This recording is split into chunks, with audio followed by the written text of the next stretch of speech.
White House official made the decision to bar the AP reporter from the Oval Office. Let me just set the record straight. It is a privilege to cover this White House. It's a privilege to be the White House press secretary. The reason that the AP was barred, which they said was because they're not using the phrase Gulf of America, they're using Gulf of Mexico in line with their standards, retaliate against reporters who don't use the language that you guys believe reporters should use. And how does that align with the First Amendment commitment that you were just talking about? This should have been done by Biden years ago. This should have never been allowed to happen. I know he's a friend of yours. But couldn't Putin just withdraw his... He's a friend of CNN. That's why nobody watches CNN anymore. Recently, Kaitlan Collins and Karoline Leavitt's dispute reached a nuclear level with dire repercussions. Since becoming White House press secretary, Leavitt has been using fire and accuracy to silence her critics, destroying everything in her path. But what about her last fight with Collins? This was no typical heated dispute. This was a sea change in my professional life. Collins, who was notorious for her constant questioning, thought she had Leavitt pinned and was ready to deliver a devastating blow on live television. A huge mistake. Collins stumbled as Leavitt fired back with a sharp rebuttal, leaving the press room in stunned silence. With tensions between CNN and the White House at an all-time high, analysts wonder how long Collins can hold up. Was she setting herself up for failure, or is this just another chapter in their fierce battle? This wasn't just a press briefing, it was a takedown. Which White House official made the decision to bar the AP reporter from the Oval Office and the diplomatic reception room last night? Well, first of all, let me just set the record straight. It is a privilege to cover this White House. It's a privilege to be the White House press secretary. And nobody has the right to go into the Oval Office and ask the President of the United States questions. That's an invitation that is given. And there are hundreds of outlets on this campus, many of you in this room who don't have the privilege of being part of that pool every single day and getting to ask the President questions. We reserve the right to decide who gets to go into the Oval Office, and you all have credentials to be here, including the Associated Press, who is in this briefing room today. At first, it seemed to be a routine question, possibly a harmless one, during another news conference. But don't be fooled. This was a premeditated ambush, a trap, the makings of the ideal gotcha moment. In addition to asking a question, Kaitlan Collins was setting the stage. She was analyzing the video. She knew someone who might expose a major contradiction inside the Leavitt-Trump administration. Her smug face and haughty stance gave the impression that Leavitt was trapped. A tremendous mistake. Karoline Leavitt isn't a struggling spokesperson. She's a force. Seeing Collins prepare, she flipped the script instead of taking the bait. Leavitt skillfully dodged the attack, turning it back on Collins, who scrambled for a comeback. Then came the mic drop moment. The Oval Office is not a privilege for journalists. Boom. It wasn't Leavitt who was exposed. It was Collins.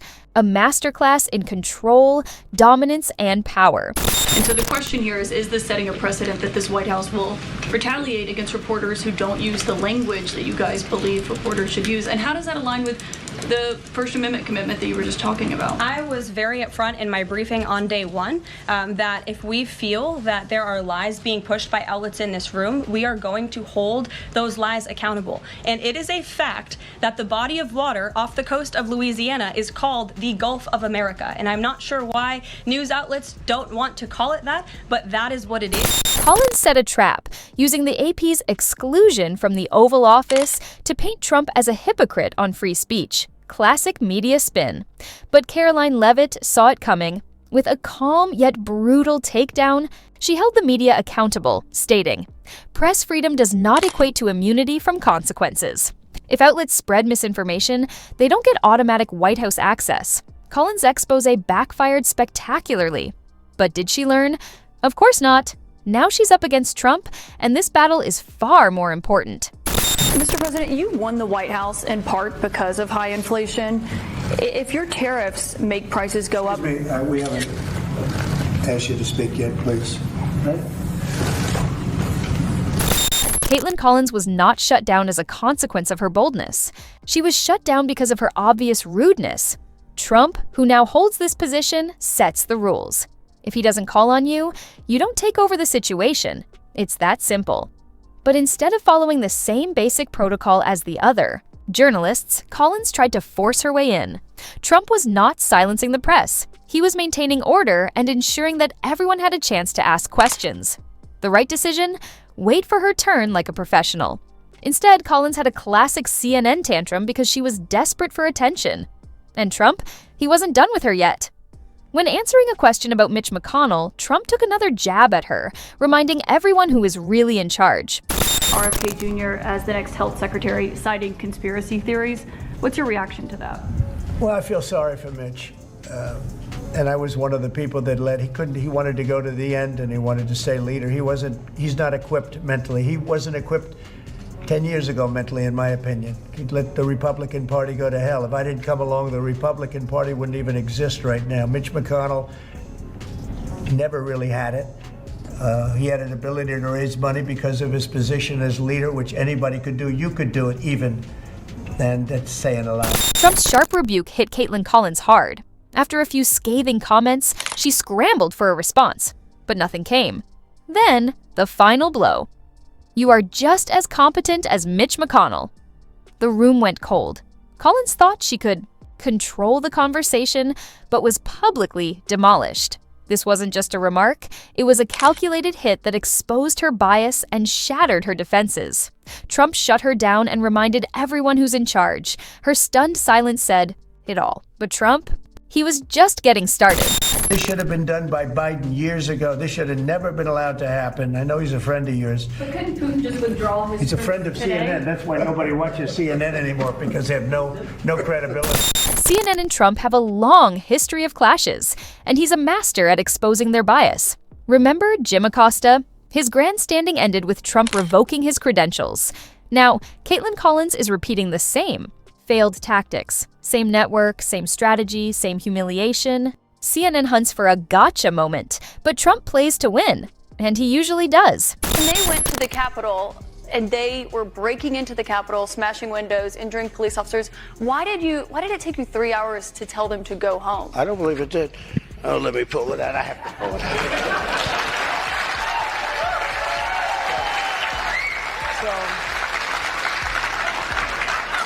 So if you look at, on January 5th, the day before, I said, please support our Capitol Police and law enforcement. They are truly on the side of our country. Stay peaceful.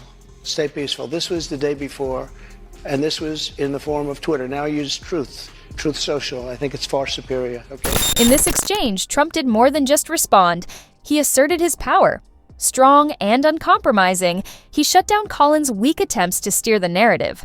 Yes, it's important to ask questions, but Collins brought attitude and Trump made her regret it.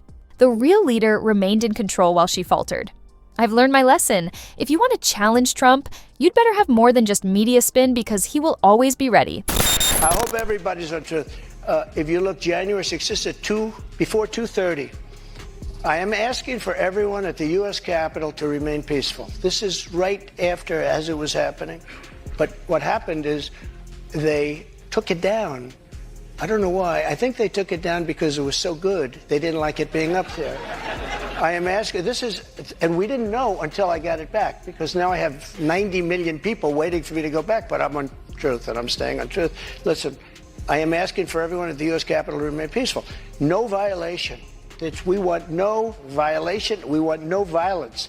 Remember, we are the party of law and order. Respect the law and our great men and women in blue. Thank you. That was at 2:30. That was very early. By putting receipts in Kaitlan Collins' face, Trump is refuting both her and the woke media establishment as a whole. For years, they have pushed the same tired narrative that Trump incited the Capitol riot and intended to undermine democracy. They painted him as a tyrannical autocrat, but they refused to accept the truth. Trump did call for peace and encouraged his supporters to respect law enforcement. Now that he has hard evidence, he is dismantling their lies one by one. The same media that has been defaming him for years is twisting his story yet again. But Trump, he has had enough and is standing up to them in public. You held on to those documents when you knew the federal government was seeking them and then had given you a subpoena to return them. Are you ready? Are you ready? Can I talk? Yeah, what's you the mind? answer? Do you mind? I would like for you to answer the question. Okay, it's very simple to answer. That's why I asked it. It's very simple to, you're a nasty person, I'll tell you. The woke media machine refuses to back down, even in the face of indisputable evidence. Why? Because the issue was never truth. It was about pushing a narrative at any cost. They claimed that when Trump called for peace, he didn't mean it. If he condemned violence, They said it was too little, too late. And if he defended himself, they accused him of playing the victim. This isn't journalism, it's propaganda. The same media that has spent years pushing false accusations, censoring inconvenient stories, and gaslighting the public is now in panic mode. Why? Because as more people learn the truth, their power is diminishing. Trump's receipts are exposing their lies, and that terrifies them. Meanwhile, Karoline Leavitt still mocks Kaitlan Collins and her progressive colleagues for her own amusement. The historic proposal for the United States to take over Gaza, announced by President Trump last night, underscores this commitment. Insanity is doing the same thing over and over again and expecting different results. President Trump is an outside-of-the-box thinker and a visionary leader who solves problems that many others, especially in this city, claim are unsolvable. Leavitt was right. It's insanity to repeat failures and expect success. Yet, the left and woke media keep setting the same traps, twisting words and dropping bombshells, hoping to take down Trump or his team. Every time, total failure. Do they learn? No. They double down, like a bad magician botching the same trick. And just when they think they've won, Trump or Leavitt shuts them down with facts and control. At this point, it's not even a fair fight, more like a toddler swinging at a heavyweight. But let them try. The left excels at losing more than admitting defeat. So what do you think? Drop your thoughts in the comments section below. And if you don't want to miss out on the hottest celebrity news, make sure to subscribe to Daily Finder.